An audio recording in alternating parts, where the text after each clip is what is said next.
Hello, everybody. I'm so happy to see you here. This is our second mini panel talk event. And this time we have three wonderful speakers, Stephanie, Anirudh, and Mike. And Stephanie will be the first one. And I will give a brief introduction of her. Then she's going to give her talk. Then we have other two talks, and then we can ask questions and give comments and discuss about a little bit about those themes. And the main theme is how Theosophy is inspiring me in my everyday life. And let me go now to Stephanie. Stephanie Vargas, queer, yes? Yes. I was wondering how I'm pronouncing it. Is a telecommunication engineer by trade and master of project manager by education. Stephanie's connection to Theosophy started early. She's been attending lodge meetings since she was 6, tagging along with her mother, unknowingly signing up for a lifetime of deep wisdom and enlightening conversations. Now she wears many hats: editor of Bolivian magazine of Theosophy, librarian of Theosophical Society in La Paz, an enthusiastic volunteer of TOS, Theosophical Order of Service, and she's also a key member of Spanish-speaking Young Theosophical Organization crew. And also from this year on, actually from the last year end, she's also a member of Young Theosophist board. Thank you, Stephanie, for being here. The floor is now yours. Thank you, Marik.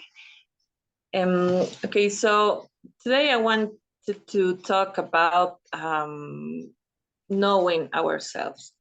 So in Theosophy, as all those who study it knows that many authors and great Theosophists talk about knowing ourselves in all its magnitude, right? So first, to understand and comprehend the bodies that we have, that is, for example, to know our physical body, the needs that it has, take care of it.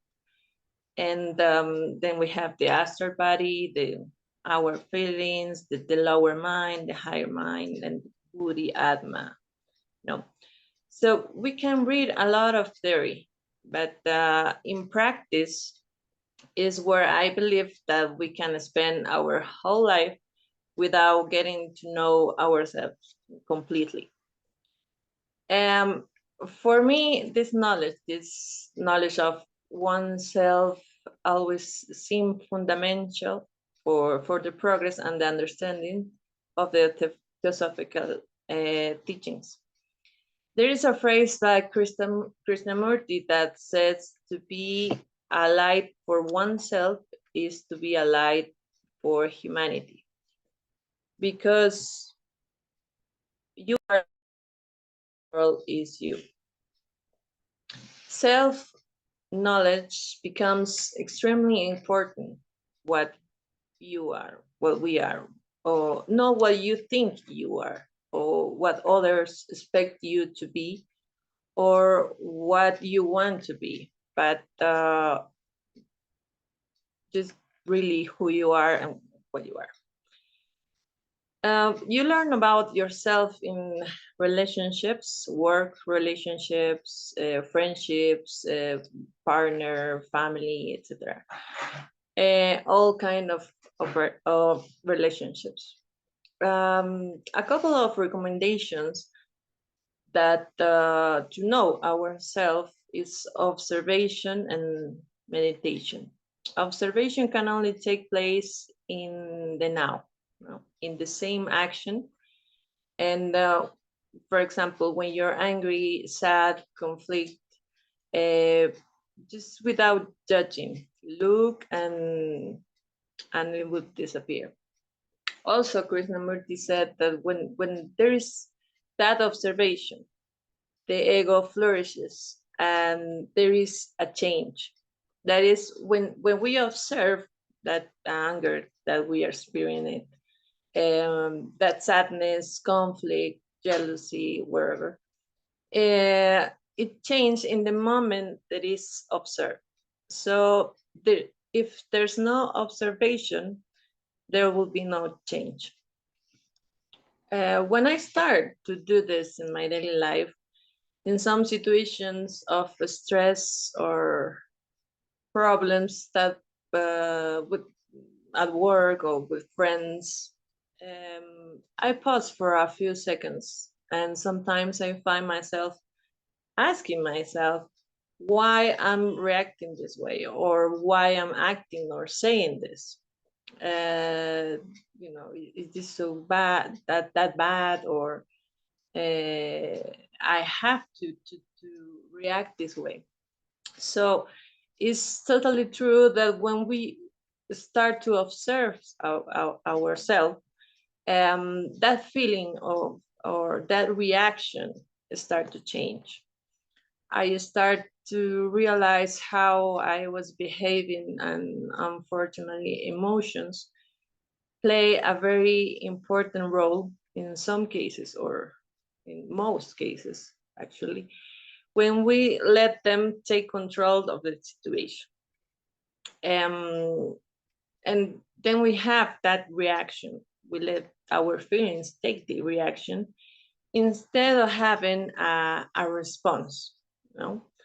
And well, of course, the observation is not very easy, especially when we begin to do this every day and every moment. But I think with times it becomes a habit.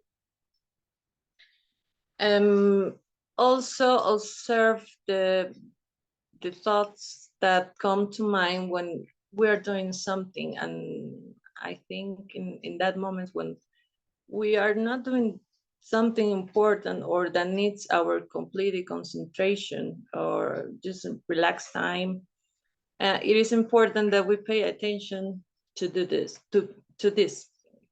So once I was washing the dishes, I remember, and I think this is the moment when the mind flies and goes away and go wherever it wants.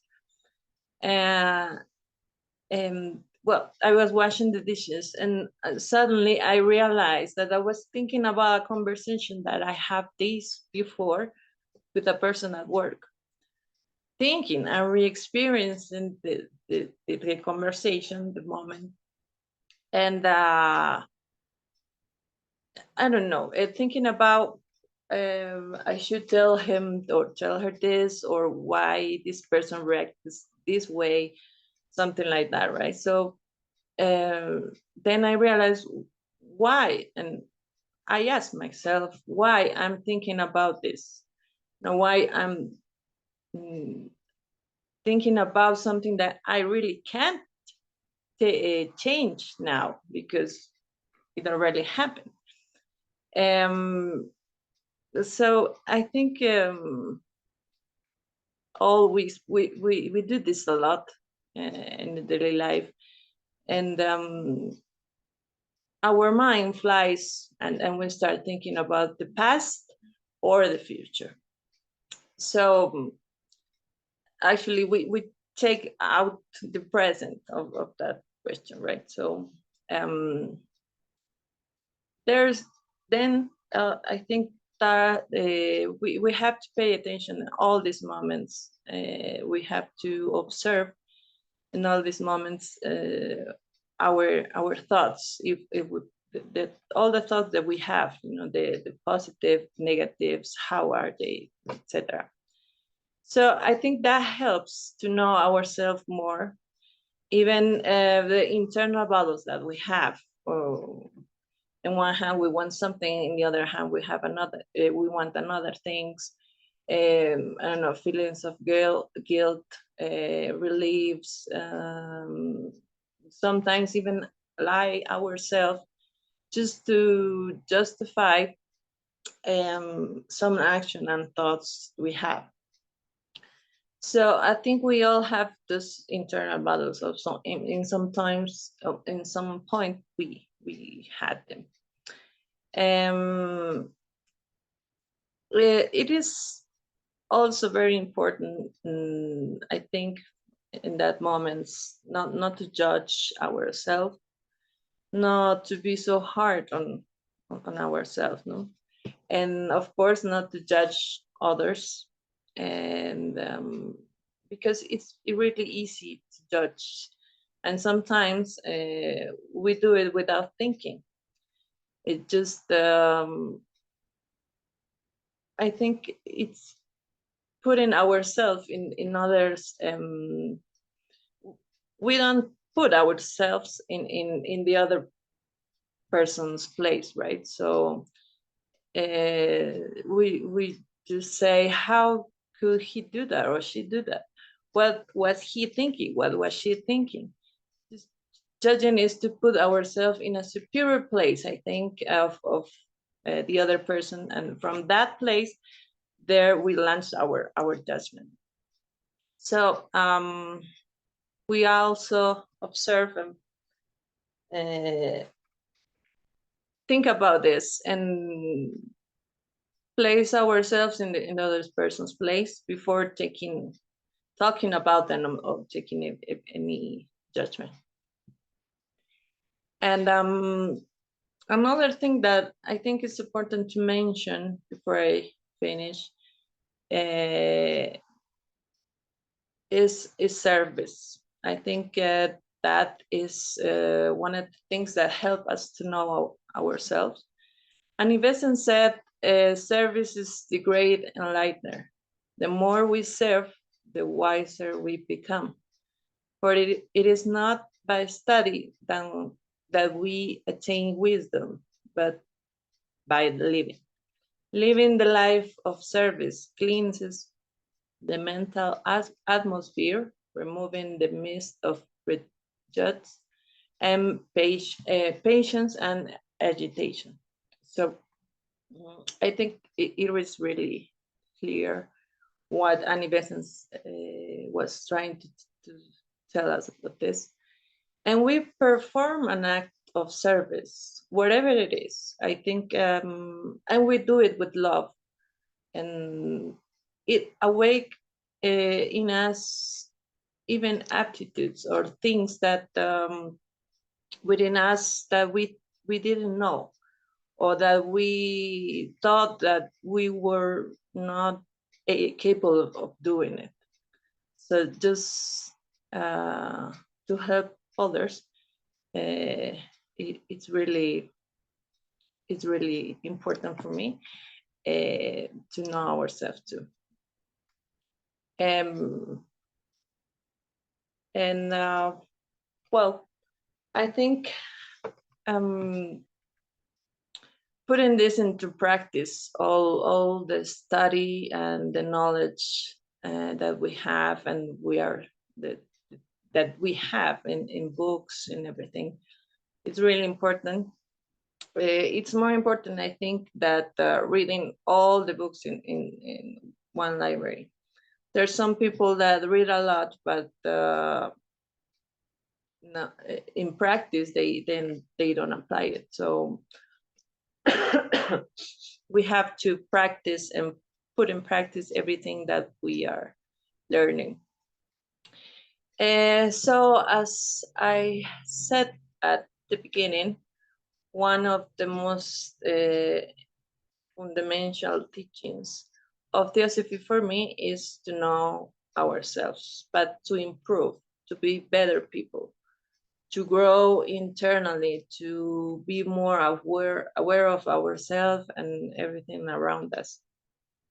That love has to be present in every act, in every thought, and thus to be alive for ourselves and alive for the world.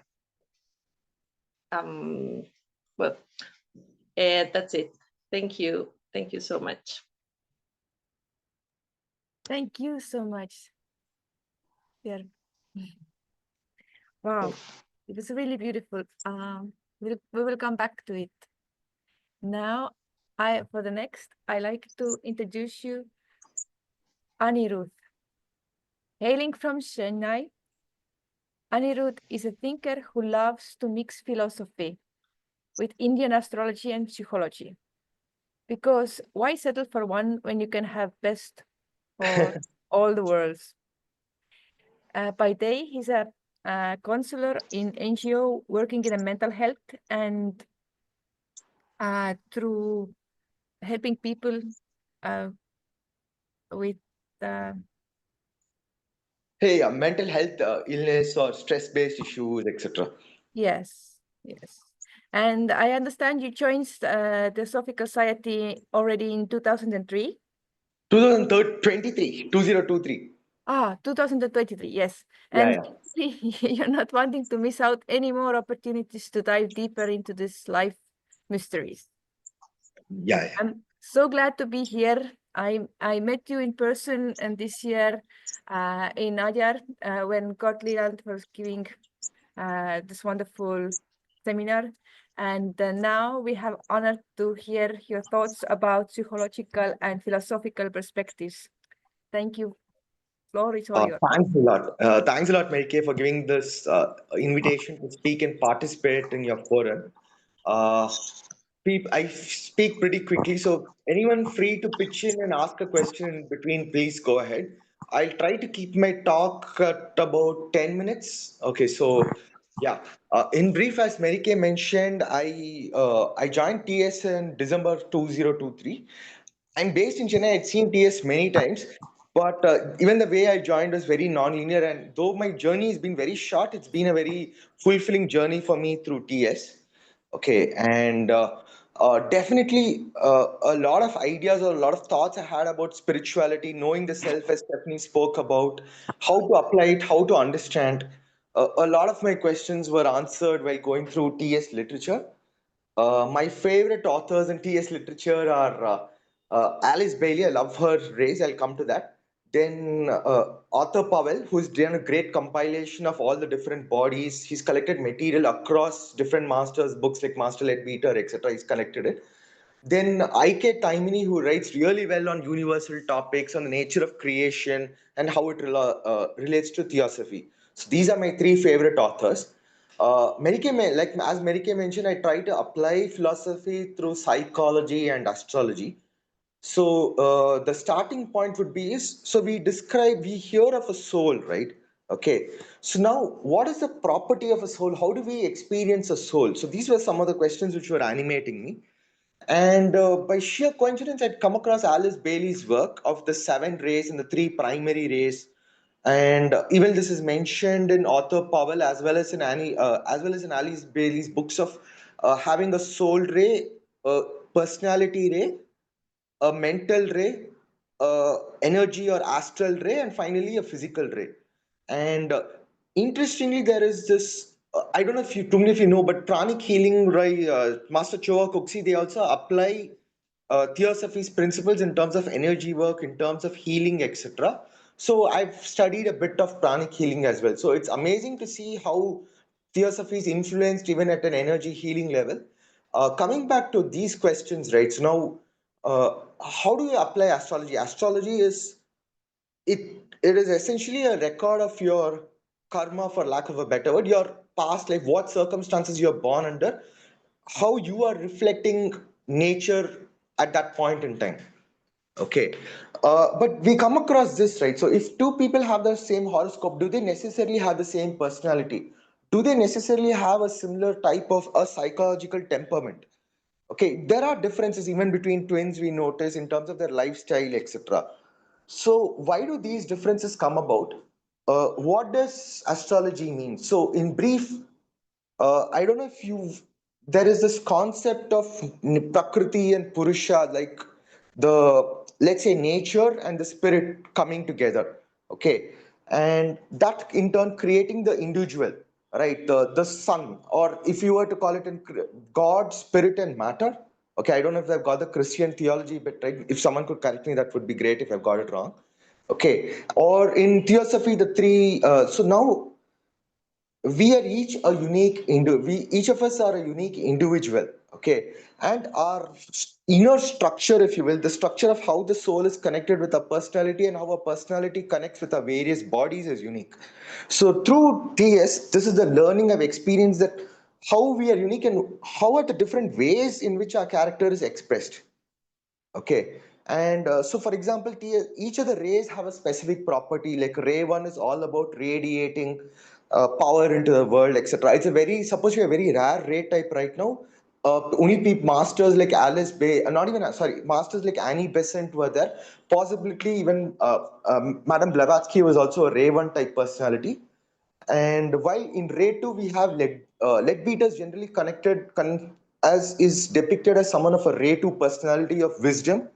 Okay, someone who received inspirations from the Guru, while Blavatsky ma'am had to work out a lot on her own.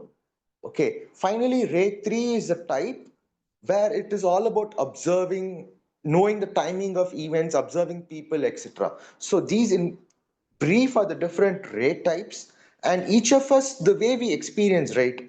We may not necessarily want to connect with a higher power.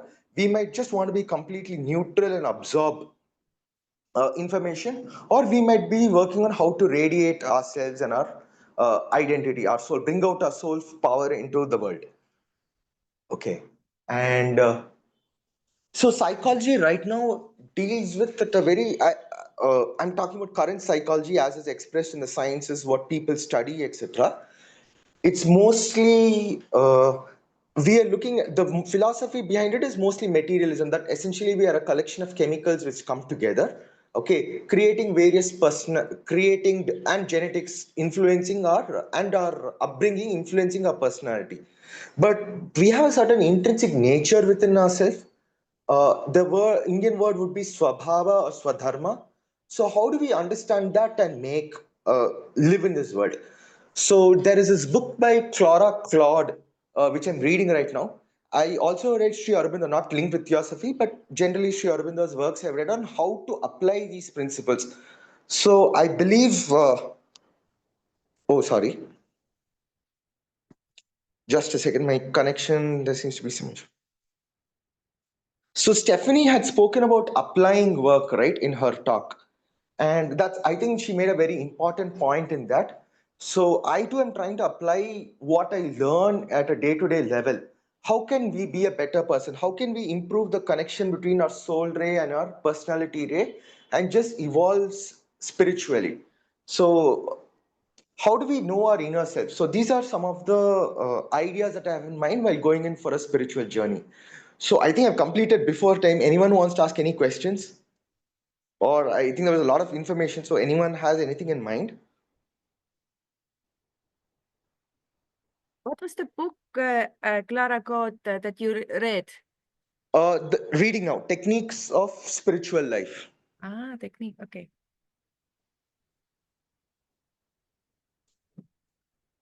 Okay. Yes.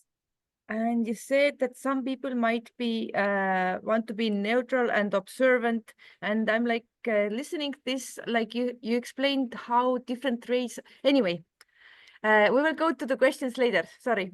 Oh yeah, that's question. Yeah, yeah. Do you have something more to say right now?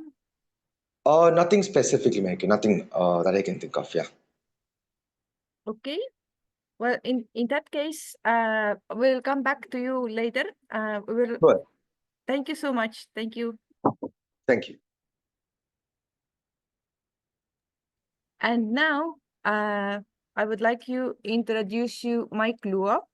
Mike is a quest for truth, not just because,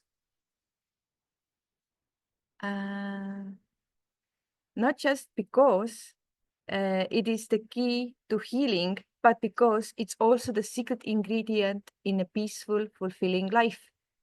And let's be honest, also a good story. With degrees in actuarial science, economics, and law from Australian National University, Mike has worked as a data scientist for federal government, practicing social welfare cost with the precision of a calculator on an espresso. When he's not crunching numbers, he's traveling the world and telling stories. His latest political satire comedy short film, Collect Call will be soon debuted in film festivals. Mike knows the truth can be serious, but he's pretty sure it is more fun with a few laughs along the side. So, Mike, the floor is all yours. Thanks, Meriki. I actually have some slides because I was preparing a set of slides for a different talk, but I suppose I can show them here. I'm just gonna share my screen. Is that okay?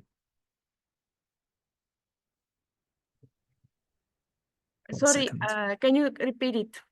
Yeah, no, I'm trying to share my screen. Oh, can you see my screen now? You start sharing. Yes. No. Ah, great, thank you. Yes, we can. Cool. Well, thank you for that. Well, the talk is called Theosophy in a Swamp, and I got my inspiration from seeing how the swamp worked and how the swamp is all around us. And I'm hoping that you can enjoy the ride. But before I start, there's a bit of a trigger warning here. Sometimes I will go into intense politics, and it gets a bit intense. Just, turn the volume off if that's bothering you a bit. So let's go. All right, swamps. They're dangerous, they're dirty, and there are snakes and stuff in it. You don't want to be in the swamp. But what happens if there's a swamp around you and you can't get away from? And you can see there's a whole bunch of junk out there and you don't even know what all those things are about. And I'm hoping that, you're not too bothered by some of these things, but you can see it goes from Donald Trump to alien conspiracies and flat earth and stuff like that. And I've put a photo up here when they're trying to say, hey, the Apollo moon landing is actually a staged show, but there's a lot of junk out there. And this talk is actually about discernment, because the only thing that can help you overcome all that junk is actually through discernment. And you can see I've put some examples here on how important discernment is. It is actually a core concept in many traditions, including Theosophy. And you can see it goes all the way from Bible to Quran and, all the way down to Bhagavad Gita. And discernment is one of the 4 major qualities at the feet of the master, which I'm sure you've heard over and over again. I'm not going to repeat anymore, but basically the idea is if you're really good at discernment, you're already enlightened. And I think a lot of people can agree with that statement. If you are perfect at discernment, then what the hell are you doing here? You're enlightened, get out of here.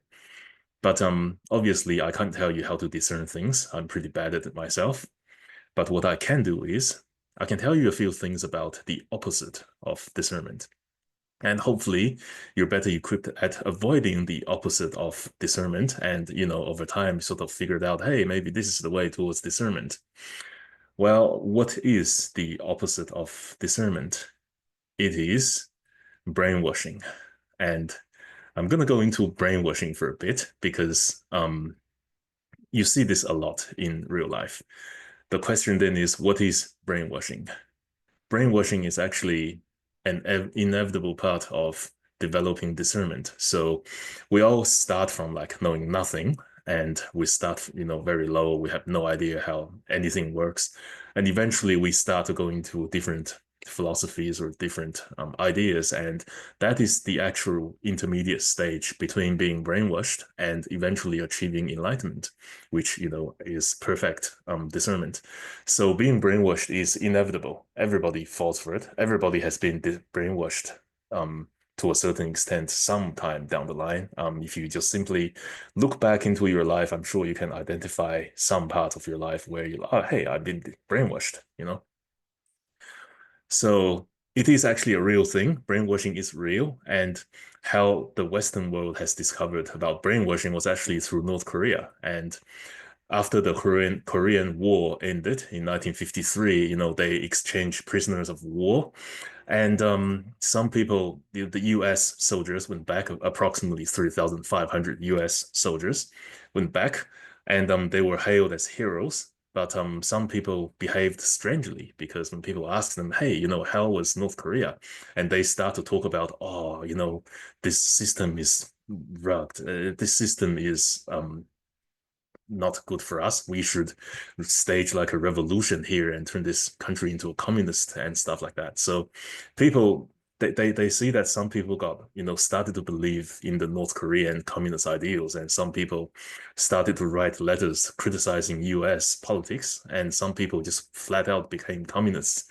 And the number of American soldiers, I think there's like 20 something, actually refused to go back to US, and they wanted to stay in the communist China. So this is actually how people discovered, well, you can be brainwashed, and it works. But it doesn't go, it's not just one way.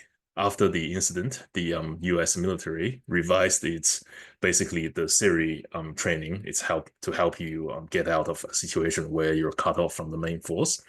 And they're training their soldiers to help resist future brainwashing attempts. But despite that, cases of brainwashing continued in later wars. In Afghan and Vietnam and everywhere, there's always incidents of brainwashing. And as I said, it doesn't just go one way, it goes both ways. In 2024, North Korean soldiers, Kim Jong-un sent North Korean soldiers to Ukraine and fight for Russia, right? And these North Korean soldiers apparently became addicted to pornography, and later they defected to Ukraine. So you never know which way these things can go. The reason why I'm telling you this is because this thing works and brainwashing happens all the time. And here's a very practical example, right? Guess who said this? All people go to God after their death, but the happy person is the one who go to God while still alive. That sounds pretty reasonable, doesn't it? Check out the next one. Nature evidences the divine plan, for the natural world is the work of the force or intelligent man called God. Now, we, as we're in this meeting, I think we're pretty much understanding what these, sentences are about. But see if you can guess who actually said that. Is it the neo-Nazis or Al-Qaeda or the Great Replacement conspiracists or the ISIS, the jihadists, not the goddess or the book, or is it, Theosophy maybe? The answer is, it is actually all of the above. And what I'm about to demonstrate to you is a practical example of neo-Nazi brainwashing. And here it starts with this sentence, right? Nature evidences the divine plan, blah. We've heard that before. Next one, they say God and religion are distinct, separate, and often conflicting concepts. Okay. Next one, the truest form of prayer is communion with nature. It sounds reasonably acceptable. What man called the supernatural is actually the natural, not yet understood or revealed. Okay, we're pretty familiar with that before. And it actually says discernment is a sign of a healthy people. Discernment includes the ability to recognize the difference between belief and demonstrable reality. It seems reasonable, doesn't it? But now it takes a turn down here. It says, in accord with nature's laws, nothing is more right than the preservation of one's own race. The concept of a multiracial society violates every natural law. Any white man with a healthy instinct feels disgust and revulsion when he sees a woman of his race with a man of another race. Homosexuality is a crime against nature. You can see how this thing goes, right? Apologies, with apologies to our white brothers and sisters. But you can see my point. What does that tell us? Brainwashing is simply a statement is presented that is part true and part false. And the true part is perceived as truth. But you let your guard down, and then you perceive the false part as truth too. This is actually very common in brainwashing attempts. And it gets dangerously effective if you have a disproportionate true statement and mix a few misleading ones in. So what if you have 90 statements that are true, but 5 are false? And then you hear 30 true statements, you're like, yeah, this guy's telling me the truth. And then they mix another 5 in, and then they give you another 30 true ones. A lot of people would just fall there. And just imagine what we've seen previously. If I'm sure like people here are quite aware of what the esoterics, tells us about, God and nature and all that. But imagine if you're someone who hasn't heard any of this before. If you've heard nothing about this, and you always had some intuitive understanding of, maybe nature is like, and God are like, there's something in there. And if someone tells you this, out of 1,000 people, maybe there will be like 10 or 15 people get brainwashed that way and become neo-Nazis. How does it work realistically? In that neo-Nazi scripture, there were 88 statements.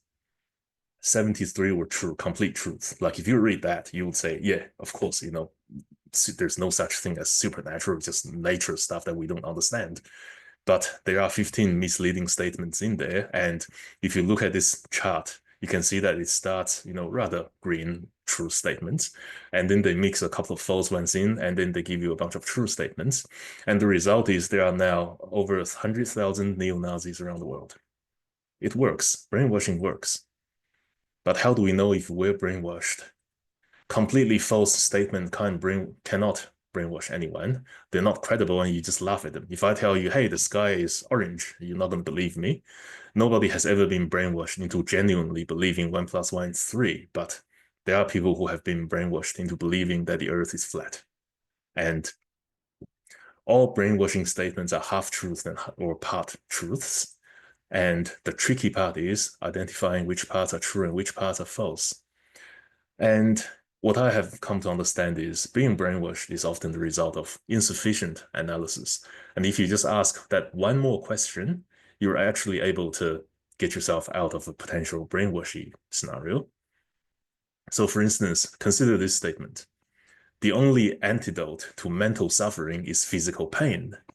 Consider this statement, right? Karl Marx said it, you know, over 100 years ago. There are some truths in this. The true part is exercise is good for your mental health. It feels good to get physically active. I'm pretty sure they're truths. But the false part is off to the gulag you go if you are depressed. That is obviously not true, you know. Another example. The amount of money that is in your bank at the time of your death is the extra work you did which was not necessary. And this was by Adolf Hitler. The true part is obviously material wealth can cure your death anxiety, and overworking yourself to accumulate materialistic things is not a good idea. The false part is the state will take everything from you after you die. So you can see how there's a part truth in there leading you to believe the other part is also true. And the bottom line is we're always being brainwashed. The only question is by who. And if you find yourself unwilling to challenge an idea, likely chances are you're brainwashed. And there is a difference between unwilling and unable. Maybe you don't have time, or maybe you don't have the, you know, requisite knowledge, but unwilling is a good telltale sign. And beware where you get your information from. There's a lot of bias out there, and even Wikipedia itself is actually ideologically biased. So be very careful about that. Now, is Theosophy a cult? Do the Mohammedans actually exist? You know, all those other questions. Is it all a lie, or do we want to believe it because religion is the opium of the masses? It's not about a yes or no answer, but rather, can you test or validate these ideas? And are you willing to do it? So let's go back to that Maha Cohen letter from 1881 to 1882.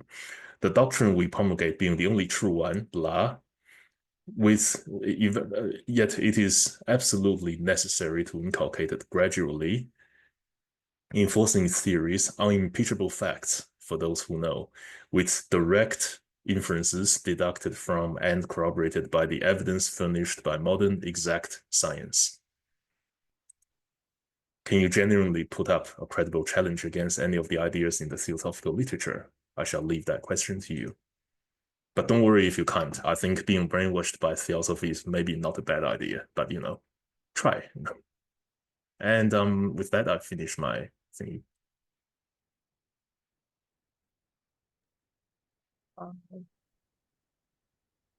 Thank you so much, Mike.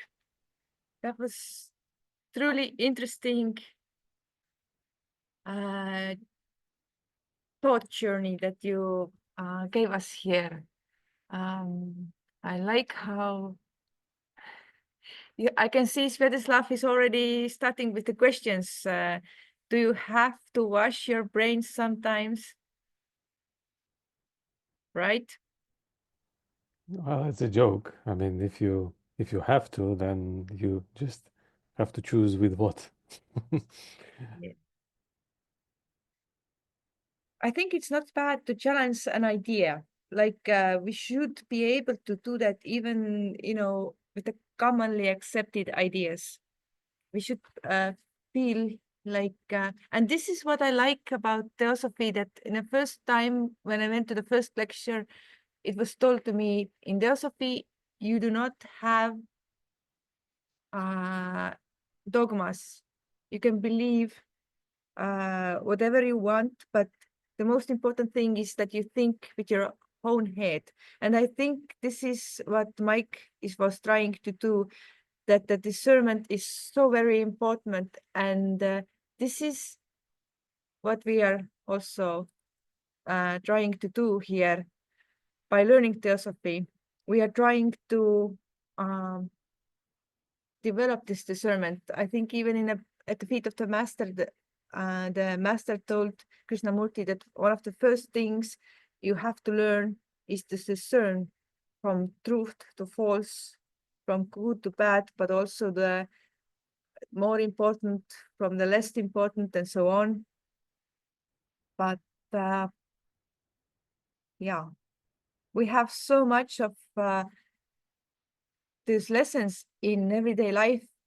One of the things I was thinking, by brainwashing people, like you said, like 3,500 soldiers were brainwashed when they come home. Like, what kind of karma have they earned before? And was it now like cancelled out by doing that? Yeah. Merrick, is it maybe part of the spiritual journey that they develop their independent perspective first?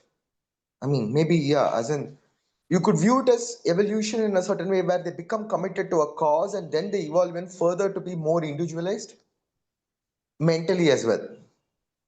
I understand that they were mentally okay, but then they went to this war, and then in this war, they was cut off from their country, and they were in North Korea. I mean, Mike can explain how this situation.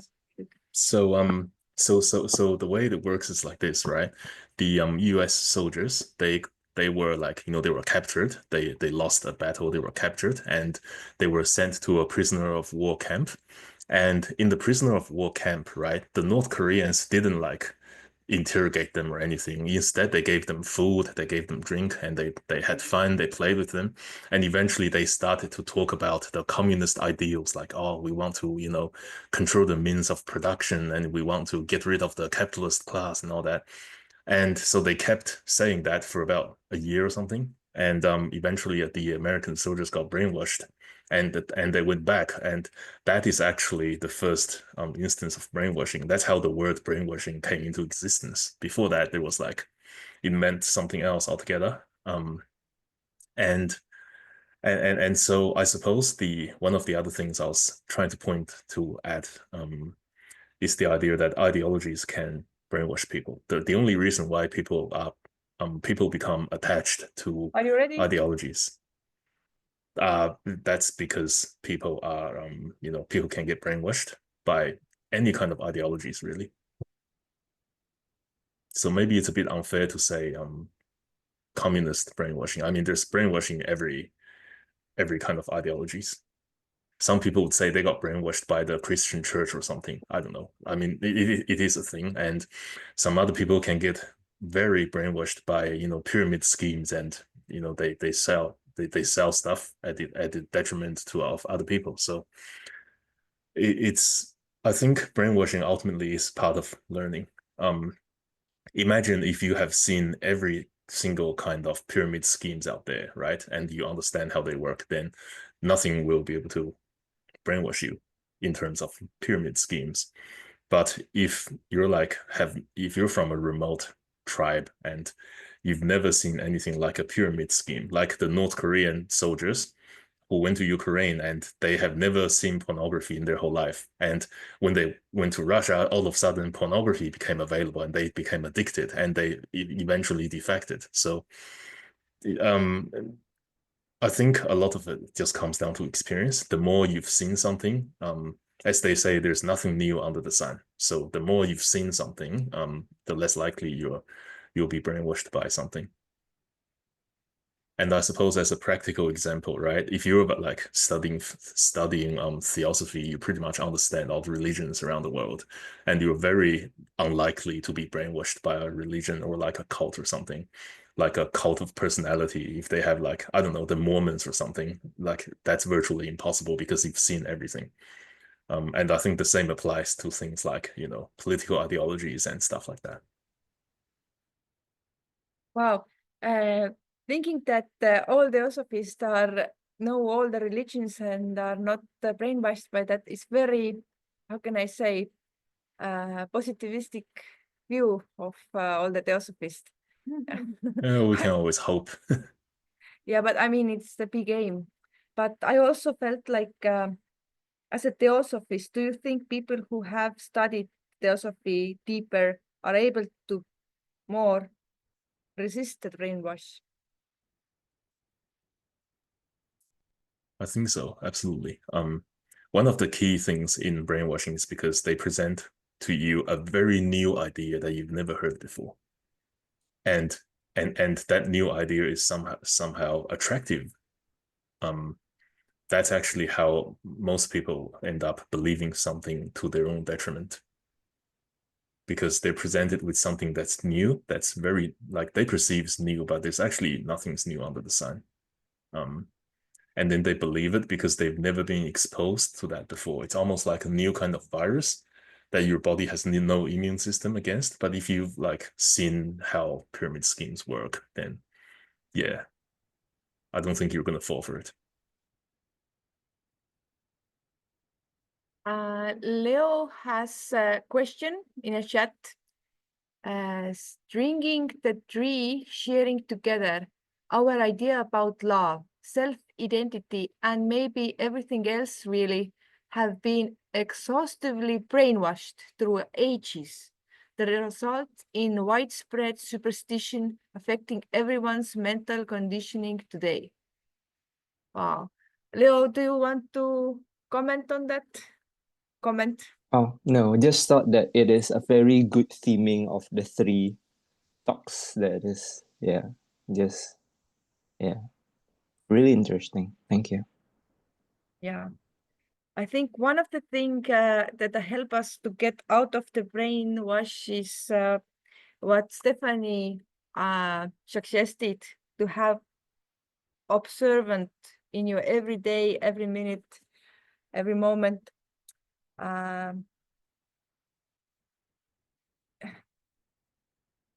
Don't be too judgmental about yourself, also about others. And I actually wanted to ask Stephanie, you mentioned in the beginning you learn about yourself from relationship. Can you maybe make a suggestion how?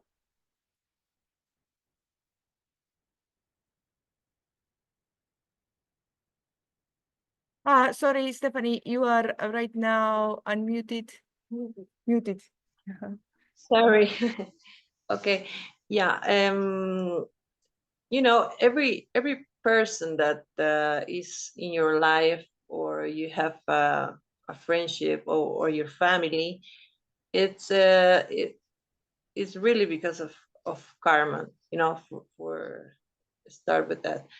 And then when some people appears in your life, sometimes they give you lessons. Sometimes you learn about something that you experience with someone. I think that helps you grow. That helps you to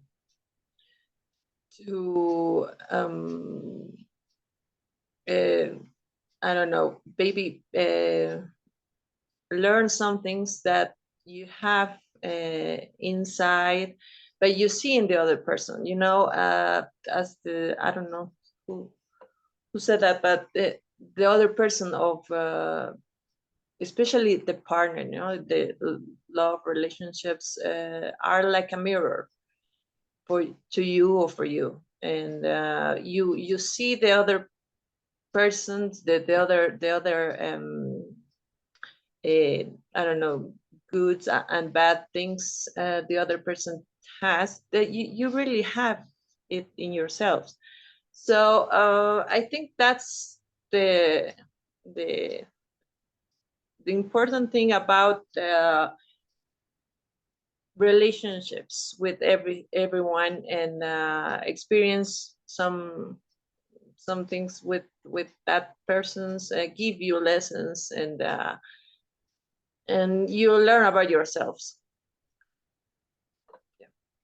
That is so true. Thank you. Thank you. Another question I wanted to ask you, if nobody else right now have any questions, what Annie Besant said, I also very much like this quote about how the more we serve, the wiser we become, and how this constant serving in our everyday life cleanses the mental atmosphere around us. Because I think, yeah, at the feet of the master, it's also said, if you put all your thoughts how to help and how to do the service, then you don't have time to think about other things, about like selfish things. This is so beautiful.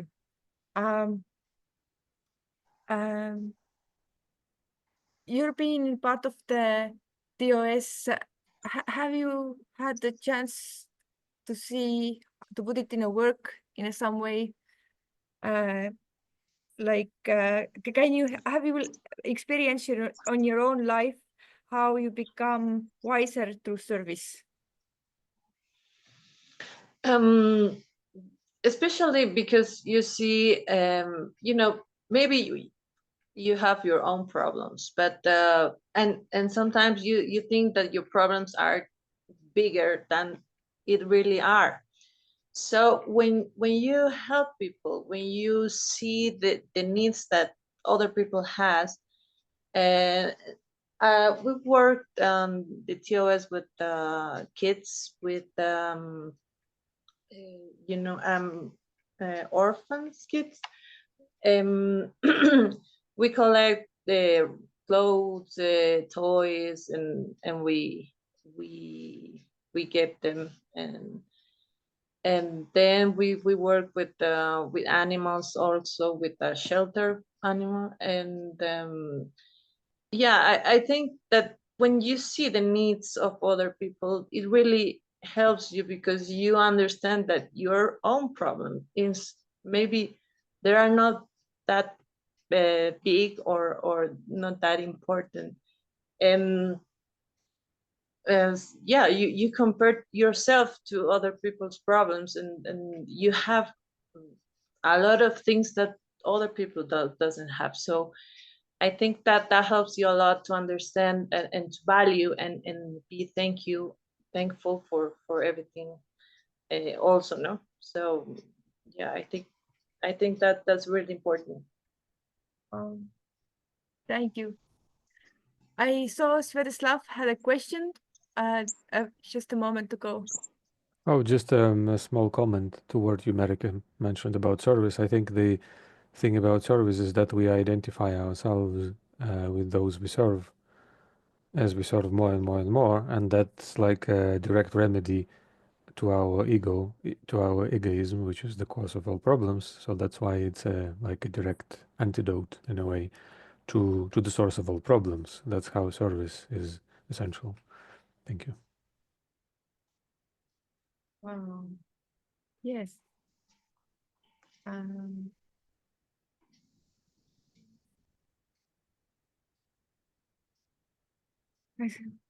Yeah, I was just thinking for a moment that this is like, yeah, if you identify with the people you are helping, and if you help more and more people, then you are identifying yourself more and more, and you get more to this oneness and this eternal brotherhood. And this is actually, now I understand how the service is really the way.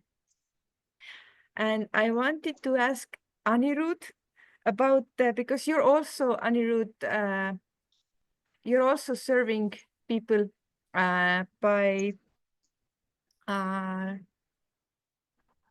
in your everyday life as a part of your work, I understand. Yeah.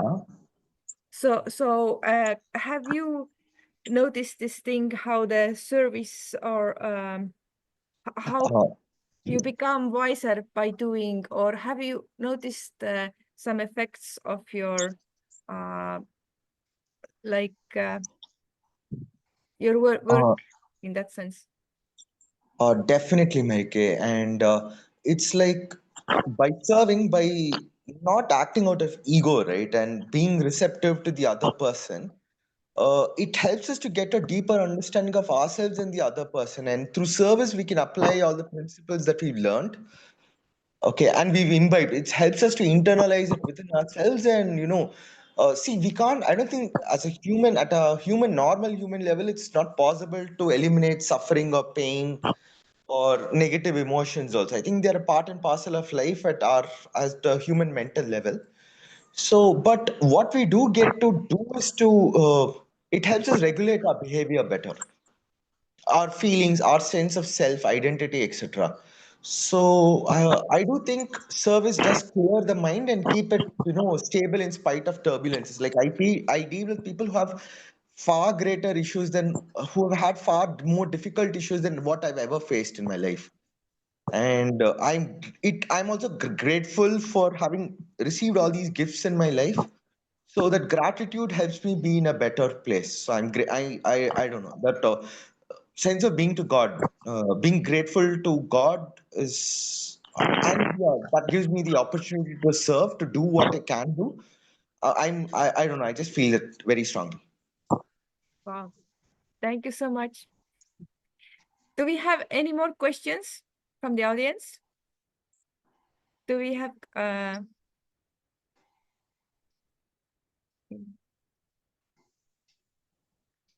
or here? I mean, we can. I mean, I'm thinking.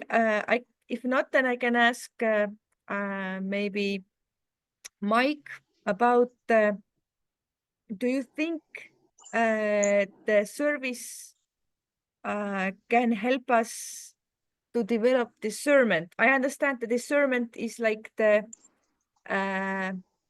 antidote for brainwashing, or brainwashing is like a one stage of developing our discernment. So we have to have all at one point this brainwashing experience in order to we had wish to come out of it. Is that? Yeah, absolutely. I think what service, there's something great about service is that through service, you can actually see and understand a lot of things that's not available otherwise.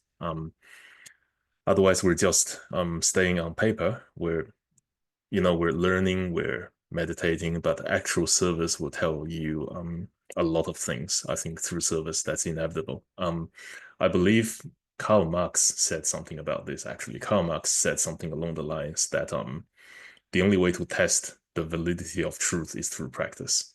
And I would disagree with a lot of what Karl Marx has said, but I think this is actually true.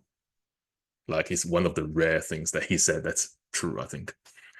So yeah, because think about it, if you start, let's say you take care of someone or take care of the environment, or you do something that's great for the vulnerable people, or maybe you're researching something in science or whatever, as soon as you start doing something, right, the world, the external world gives you feedback, and from that feedback you can then you have an extra source of information. You can then say, hey, that's how the external world is feeding me information. How does that compare with what I've learned on paper? And I think a lot of things, I think that's probably why we need to be incarnated anyway, because if we can just learn everything from staying in the mental plane, which, information is fast and information is instant and free, then why are we here? So I think it ties down to that process too, I think. I think it seems to me that mental plane can only be developed through physical, because is it really mental if we got the idea instantly? It's like above the mental, but the mental to see, to analyze, to see different possibilities and then choose. In order to have discernment, you need the mental plane, but in order to get the mental plane, you need to have a physical plane. We need to have physical bodies to, I think, like I'm trying to understand like how somebody, like, for example, an angel or somebody who never had a physical body, how would they think? I think they will not think. They will not analyze like us. They will just get an image and then they will accept it as their own and, I don't know, act upon it. Yeah, and I think it's quite likely from like I'd guess that it's quite likely that if some like an entity who's never been incarnated as human and they take on a body, they reincarnate as a human, they might just fall into one of the pyramid schemes, like trying to sell stuff to their family and stuff like that. It's quite likely because, you know, discernment, right? We know it's not going to work, but if I agree with you. Maybe discernment is something that can really be learned here in a physical incarnation. Sviatoslav have a comment. If fully aware at the mental plane can just evolve there. We are not yet.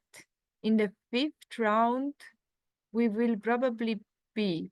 Now we need physical vehicles with its senses, it seems.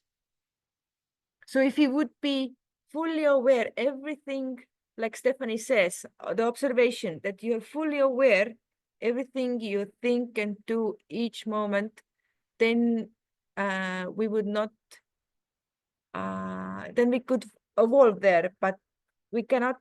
So that's why we need the physical.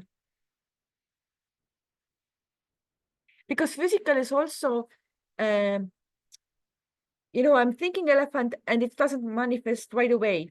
But let's say I would be in a mental plane, I think elephant and it's right away there, or something comes into my mind and it's already like happening, and it's like you cannot, like, if you do not control your mind, you're in a chaos. You cannot do anything. So here in a physical plane, you have like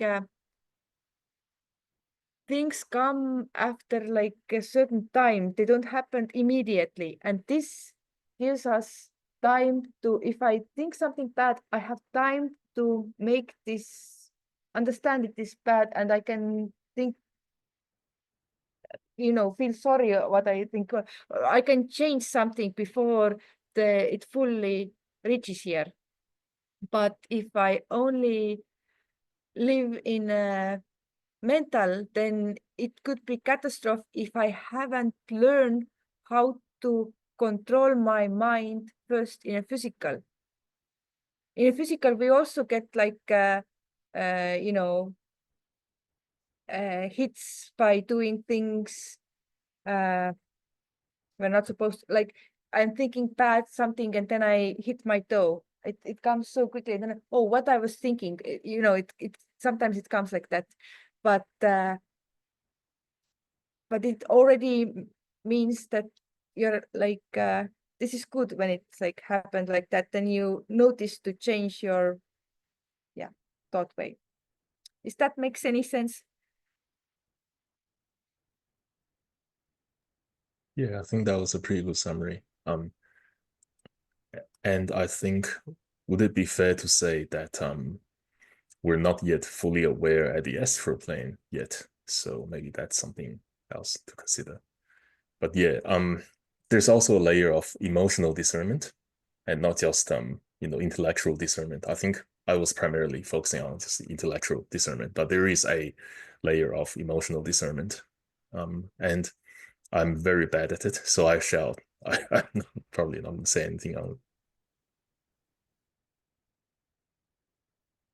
I think, yes, maybe Anirudh can tell more about the discernment of emotional discernment? Nice question.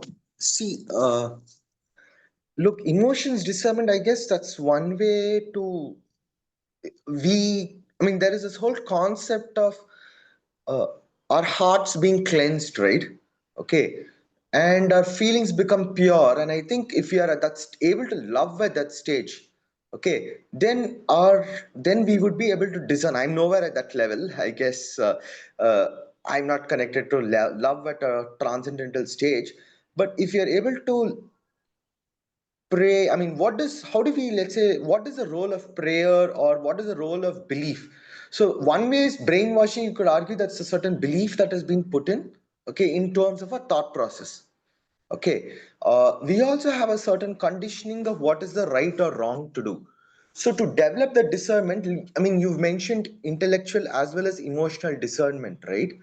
uh, as we keep working on ourselves, going into a spiritual journey, I think our emotional discernment develops as well, where we are able to love not for our own sake, not to satisfy our own needs, not for attachments, but rather see the truth in the situation. See, you had spoken about truth, right? And from an intellectual plane, Mike had spoken about that. But maybe the truth of what the divine wants for us, our purpose, maybe if we connect with that, even then we would be able to discern emotionally better as well. I mean, these are just some thoughts. I mean, if anyone free to ask me further, these are just some ideas which popped up. Yes, thank you. Yes. I'm thinking emotional discernment. Like you can make understand um what is uh, Right? like Mm. that the idea that we can actually choose how we feel about something. Like if something happens, somebody tells like, look, your car has been stolen, and you're like, oh no, and you get like really anxious, and then you notice, oh no, I park it in another place. I this time I for some reason, and then you remember, oh, everything is okay.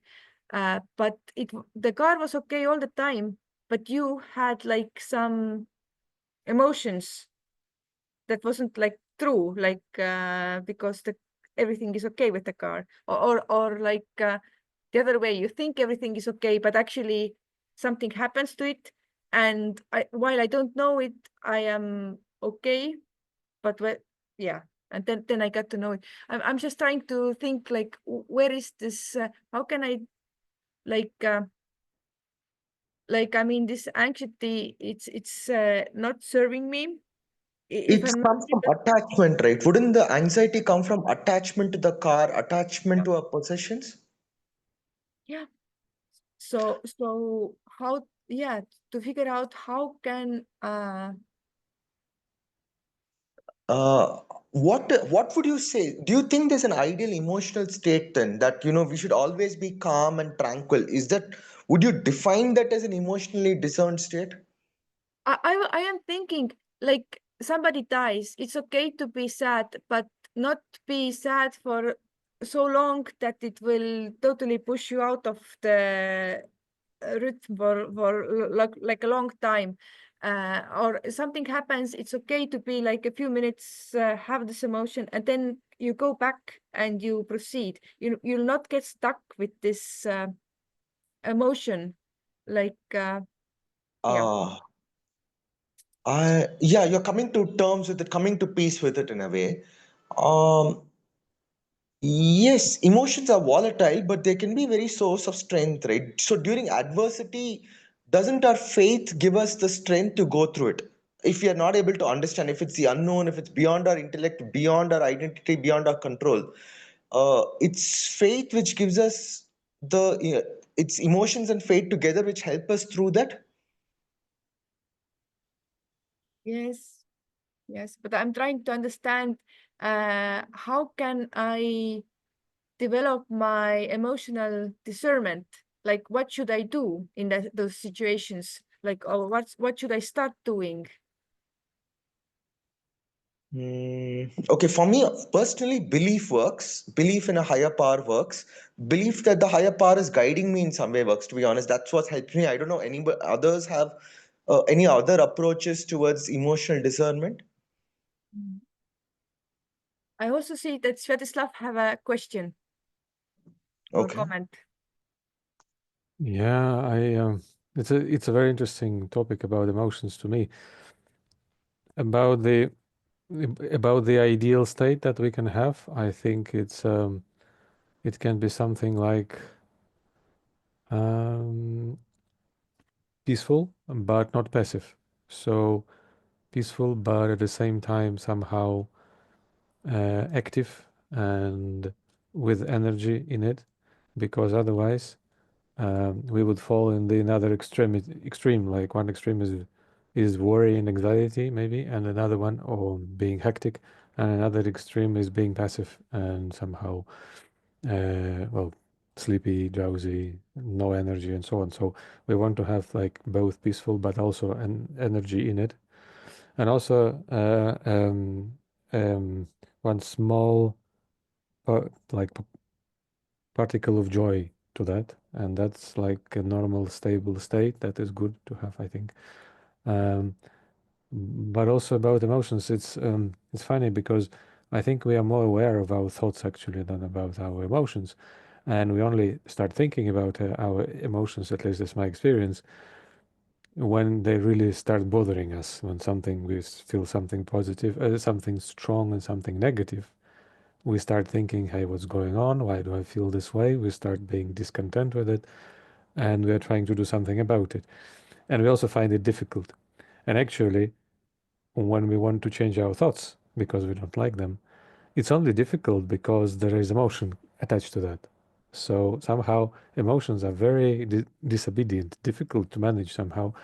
And people can live the whole life, it seems, mostly unaware of that emotional dimension that they have, which actually controls their state of consciousness, their experience in life so much. So we work a lot with mind.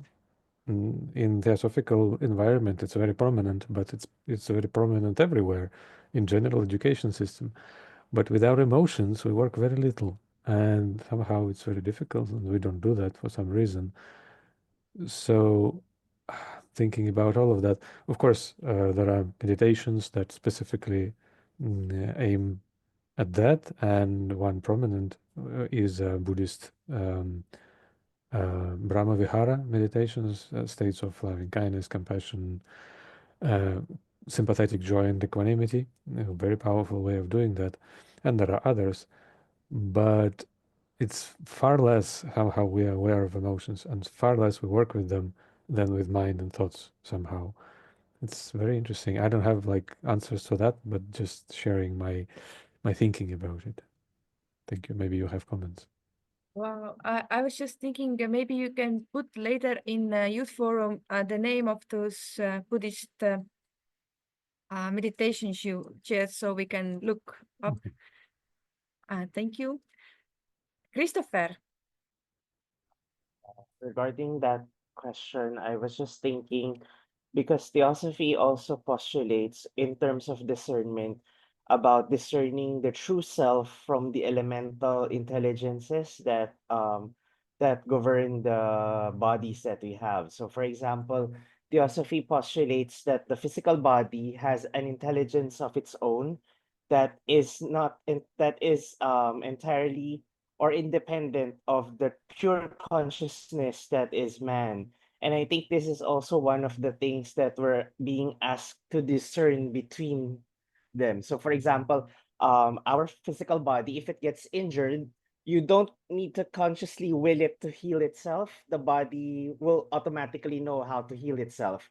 Sometimes it does it incorrectly. That's why there are autoimmune diseases, and that's why sometimes the healing response is not as ideal as we want it to be. And also in terms of emotional discernment, sometimes when the emotional body reacts to something, its responses are automatic. It becomes happy, it becomes sad, it becomes violent, or it becomes depressed.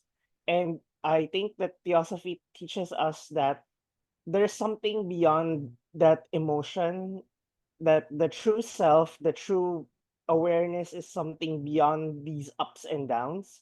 And maybe that's how we practice emotional discernment, by being aware that the true self is beyond the ups and downs of our emotions, similar to what Marike was saying, that we don't just react to things. There's an inner changeless core that's inside of us. And although we're aware that the emotions fluctuate, we're not carried away by these fluctuations, because we know that we're different from this emotion. Wow. Thank you. Thank you so much. I just wanted to have ask Stephanie. You mentioned about observation and how Krishnamurti was the one who told us to don't judge your feelings, just absorb. And maybe you can share a little bit about what else Krishnamurti have told about this theme of observation. Yeah, Krishnamurti's always encouraged in that, right? Observe ourselves then, and when you see or when you observe, he says, just let it be. Let be the all the feelings, all the thoughts, but just observe what you're thinking, what you're feeling, and then the feeling or that thought is, if it's that not that positive, it completely disappear. So that's why I think he said that the observation is one of the most important things to know ourselves, right? Because we have to know what we're thinking, what we are feeling, and you know, be aware of that. Yeah, that's I think that's the for me, at least, it's a really a good way to start to know ourselves. And for example, the you were talking about the feelings. When we have this feeling, and Krishnamurti give an example. When you are angry, we are fighting, or you are mad, something, you realize, you observe that you are angry, you have this feeling, and when you observe it, it really goes away. He says that it will disappear, and you will never experience that, at least in that type of situation. You won't have the same reaction, because you already observed that feelings and that thoughts that you don't, you know, are bad or something. So I think that this is really important, especially with the feelings, with the emotions. The emotions tend to control sometimes ourselves, and the reactions that we have in some situations. Especially, of course, we're thinking, you know, bad emotions, because for example, anger, jealousy, something like that. Sometimes we let that emotions control ourselves, and we don't realize, or maybe realize it that just after that, you know, sometimes we, oh my God, why did I tell him this or tell her that? And I think the observation, that is important. So if we see the emotion that we have in that moment, maybe we can change it. We can analyze in that very second why we are having this, why we are reacting like this, what, you know. So Yes, I totally agree you. Just one thing, maybe for somebody it is hard to start observing us all the time, every day, but I think in several places it is suggested to observe you at least once a day, like take 10-15 minutes in the evening and think back of your day, what you have done. And maybe that moment you will not able to observe, you will reacting whatever happened and you are thinking. And so, but when you are thinking back, what did you do? What thoughts you have, what feelings you have, and then it's okay, I could have done something differently. And then you think, how can you do differently? And next time, if you have this very strong feeling, then you might have a moment of time to stop. If you sincerely like think it through, maybe in that moment you're not able to change anything. But if you think it through, like in the evening or a few days later or whatever, you have a time when you're calm and you look back, but then you can start creating reasons. You know, maybe you have invested a lot of energy for several years to these emotions and it doesn't go away like so quickly. I think Vincent How Junior have a self-transformation study course on how to deal. When I was listening, you are talking about this Krishnamurti thing, I remember he has some exercises of how you take like a memory or something that some people are afraid of heights or a dog or a public speaking, and then you're thinking and you're working with this thing, and but it doesn't always. Sometimes you need to do it a longer time. But what you can do each time, if you work with that, you lessen the energy that has accumulated there. And each next time, it is easier for you to do it. So yes, in that way, I think you're right. This is a really nice thing that Krishnamurti suggested. Have you tried it yourself with some? Have you I'm tried? sorry. What Krishnamurti suggested about this, like about the emotion, like you take it and then you observe it, like, and you don't judge and until it goes a little bit. Have it work? Has it been working or? Oh, for me, Yes. yeah, I like I said, it's really hard, and you said it too. It's really hard to start, and it doesn't come, I want to observe myself, and then you do it just like that, right? So it doesn't work that way. It comes, step by step. Yeah, like what you said, maybe start with at night, what did you do all day, and see what were the feelings and what were the thoughts, etc. But yeah, I became to just realize that in the conversation I was just thinking, okay, well, why I'm acting like this? I don't know. It just comes up sometimes, and more and more often. And I think it really works, and then it's really important to do that. Like I said, it's not really easy, but it's possible, and I think that's a good start. Or every step, every at least little steps are really important. So we have to continue to increase that. totally agree that every small step counts. This is true.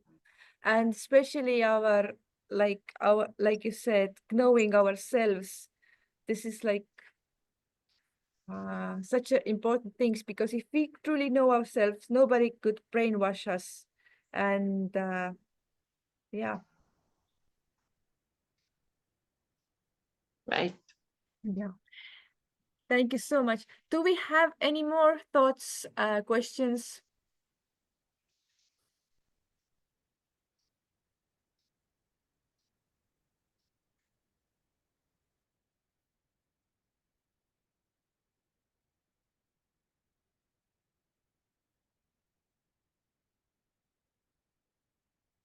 Well, if you don't, then I thank you so very much for being here.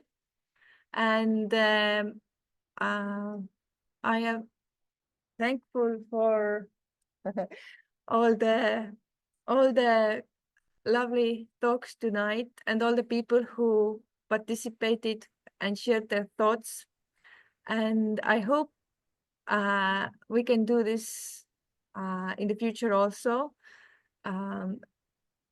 Please come for our next month mini panel talk, where we will have new presenters, but I hope to think with all of you in the future and work of knowing ourselves better, understanding our philosophical perspectives that Theosophy offers, and understand how life is a swamp, but how we can come out of it by realizing it and helping others also doing that. So thank you so very much. Thank you, Marika. Thank you. Yay. Thanks. Thank See you. ya. Thank you. Mm. Bye.